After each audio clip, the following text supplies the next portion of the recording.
back up a little bit more. Make me, I bumbled the bleached,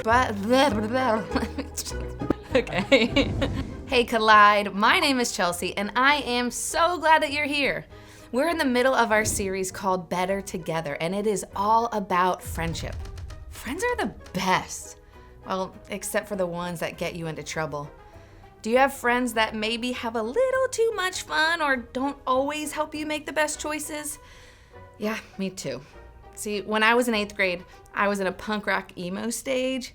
Don't judge me, okay? It was the early 2000s, and yes, that is a regular camera my friend is holding because cell phones didn't have cameras back then, and we actually had to get our pictures printed. Now, something you need to know is my parents had a rule that I could not dye my hair until I was 18. But I really wanted to dye my hair, and it was cool to dye your hair, especially in this friend group, and most of them were allowed to, and it felt super unfair to me. But it wasn't something I could just do and get away with. See, then one day I was sleeping over at one of my friend's house and she convinced me that together we could come up with a great excuse to bleach my bangs and a little underneath. And since it was just a couple chunks of hair that maybe my parents wouldn't care and they would just let me keep it. So guess what we did? We bleached my bangs a little lighter. Yes, just my bangs and a tiny bit underneath. And we came up with this great story that we were just trying out different hair products and we didn't know how it got bleached. See, I totally lied to my mom and she totally didn't buy it. She wasn't happy. I got in trouble and I wasn't allowed to hang out with that friend as much because I wasn't making the best decisions with her. And no, I wasn't allowed to keep my bleached bangs and I had to dye my hair back the next day. We love our friends. But sometimes being around them can lead to not so great decisions. And it's easy to blame other people when things go wrong. But sometimes the consequences we face come from our own choices. My friend didn't hold me down and make me dye my hair. I chose to do that.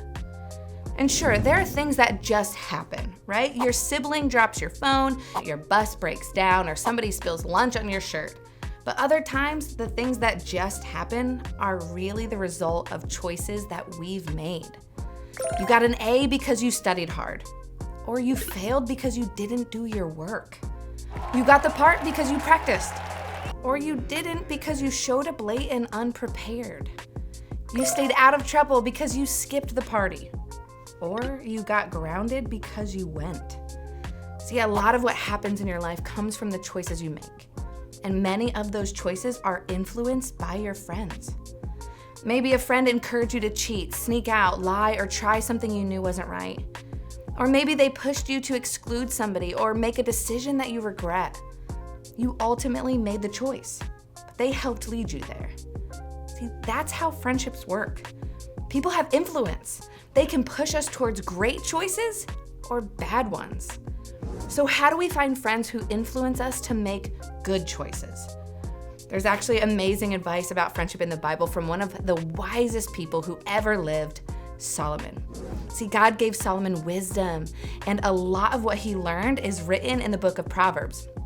Here's what Solomon said about friendship.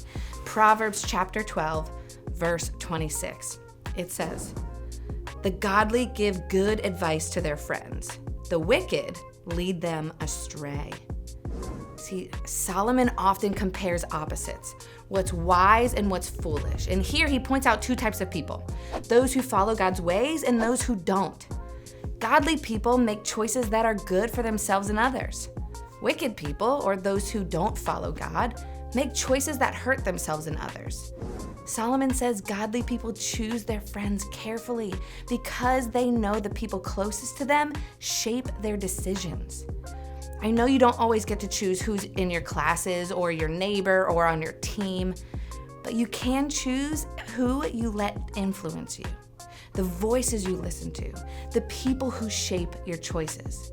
See, the question isn't, are they good people? The better question is, are they helping move me toward God's best for my life? See, the truth is, trouble leads to trouble. If you spend time with people who tend to get you into trouble, you'll probably find yourself there too. And that's why it's so important to be wise about who is closest to you. So think about it this way. here's you. You're this little dot, right? Your inner circle is your best friends. These are like the 1 to 3 people who you completely trust. They're the closest to you. Then your middle circle are your close friends, the people you hang out with a lot. And then your outer circle includes everybody else that you like to spend time with. Your classmates, your teammates, maybe people in your small group. See, all your friends matter, but the ones that are in your inner circle have the most influence over you. The closer the people that are to you, the more influence they have over you.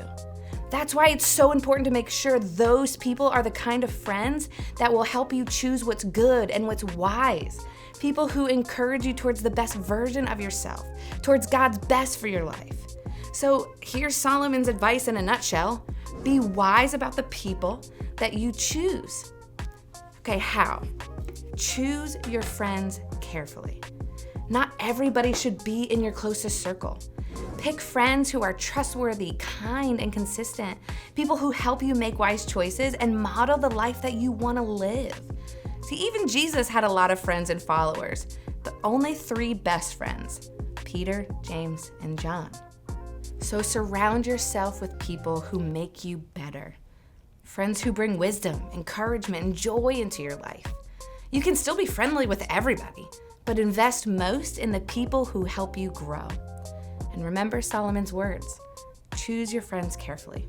Be intentional about who you let influence you.